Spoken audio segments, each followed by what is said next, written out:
রক্তদান কর্মসূচি, free medical camp, July August গণঅভ্যুত্থানে আহতদের সহায়তা সহ জাতীয় পতাকা ও আইইবি পতাকা উত্তোলনের মধ্য দিয়ে 2 দিনব্যাপী প্রকৌশলীদের সংগঠন engineer institution of Bangladesh IEB এর ৭৭তম প্রতিষ্ঠাবার্ষিকী ও ইঞ্জিনিয়ার্স ডে পালন করা হবে বলে জানিয়েছেন সংগঠনের চট্টগ্রাম কেন্দ্রের চেয়ারম্যান প্রকৌশলী মনজারে খোরশেদ আলম। আন্তর্জাতিক মাতৃভাষা দিবস, মহান স্বাধীনতা দিবস, বাংলা নববর্ষ, জন গুরুত্বপূর্ণ বিষয়ে সেমিনার, আভ্যন্তরীণ ক্রীড়া প্রতিযোগিতা 2025, ইফতার মাহফিল ও কাউন্সিল সভা আয়োজন সহ প্রকৌশলীদের স্বার্থ সংশ্লিষ্ট বিষয়ে সকল পদক্ষেপ গ্রহণ। মঙ্গলবার সকালে দিবসটি পালন উপলক্ষে আয়োজিত সংবাদ সম্মেলনে এসব কথা বলেন তিনি আরও বলেন, 2 দিনব্যাপী এই আয়োজনে 7 মে সকালে উদ্বোধন করবেন আইইবি চেয়ারম্যান প্রকৌশলী মনজারে খোরশেদ আলম। মূল অনুষ্ঠানে প্রধান অতিথি হিসেবে উপস্থিত থাকবেন চট্টগ্রাম সিটি কর্পোরেশন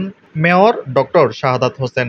আরও উপস্থিত থাকবেন চট্টগ্রাম প্রেস ক্লাবের সদস্য সচিব জাহিদুল কুরুম কোচি, সিডিএ চেয়ারম্যান প্রকৌশলী মোহাম্মদ নুরুল করিম সহ আরও অনেকে।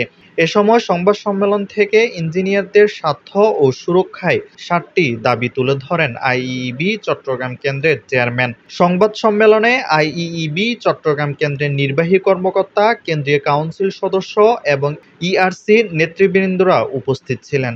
বিগত 17 বছর আমরা পর্যবেক্ষণ করেছি একটি পেশাজীবী প্রতিষ্ঠানকে কিভাবে দলীয় রাজনীতির জাতা করে পুষ্ট করা। তাই প্রকৌশল নির্ভর সেক্টরকে গতিশীল করে কাঙ্ক্ষিত ফল অর্জনের লক্ষ্যে প্রকৌশল ব্যবস্থাপনার কিন্তু দুর্ভাগ্যের বিষয় হচ্ছে অতীতে স্বৈর শাসনের আমলে বাংলাদেশকে বিদেশি আধিপত্যবাদী শক্তির উপর নির্ভরশীল করে তোলা হয়েছে। দেশের সাধারণ নাগরিকদের মতো প্রকৌশলীদের স্বাধীনতাহীন করে রাখা হয়েছে। উন্নয়ন কাজে বৈষম্যের শিকার ছিল প্রকৌশলীরা সহ দেশের আপামর জনগণ। নিয়ে এসেছি আইবির মান উন্নয়নে আমরা অবদান রাখার চেষ্টা করছি। ইতিমধ্যে আমরা আইবিতে একটি জুলাই আগস্ট স্মৃতি কর্নার করেছি। আমরা 4-5 নির্দিষ্ট ঠিকাদার থাকে, এরাই ঘুরে ফিরে সব। Desk report, Chittagong news.